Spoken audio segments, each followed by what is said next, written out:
जीवन के सभी पापों में से मुक्त कराने वाला हमारा चतुर्थ ज्योतिर्लिंग ओमकारेश्वर महादेव है।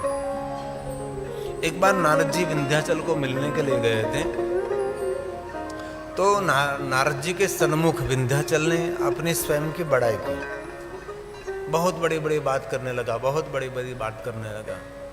तब नारद जी समझ गए कि विंध्याचल के बातों में थोड़ी अहंकार दिखाई देता है, इसलिए नारद जी कुछ बोले नहीं, और अहंकारी लोगों के सामने कभी बोलना नहीं चाहिए, चुप रहने हमारा हित है।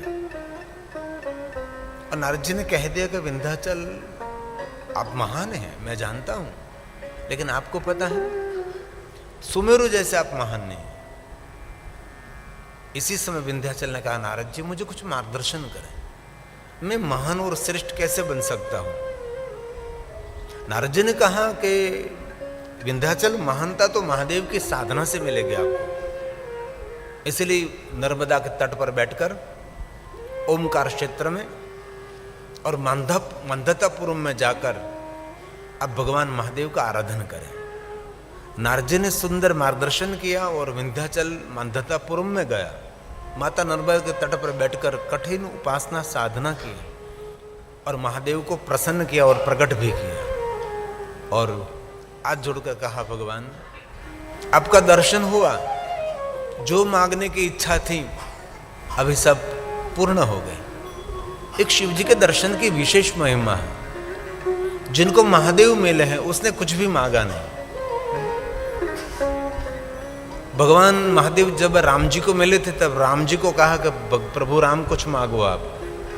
राम जी ने कहा, भगवान अभी चल भक्ति मिले, मेरी कभी भक्ति विचलित न हो जाए, आपके चरणों से मेरा भरोसा कभी बस उड़ न जाए, कभी पूर्ण न हो जाए, बस यही कृपा करो। द्वारकाधीश ने भी भगवान महादेव के पास यही मांगा था।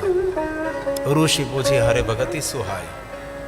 कुंभ जी को कहा था तो कुंभ जी ने कहा, भगवान बस आपकी भक्ति चाहिए। और बहुत सारी कामना के लिए भगवान महादेव के पास पहुंचते हैं, लेकिन शिव मिलने के बाद सभी कामना की पूर्ति हो जाती, कोई भी कामना व्यक्त ही नहीं होती। ये भक्ति की पूर्णता है। और विंध्याचल ने कहा, भगवान मंदतापुरम में अब स्वयंभू स्वरूप में भगवान प्रकट रहे, ये ओमकार क्षेत्र है, यहाँ विराजिए भगवान।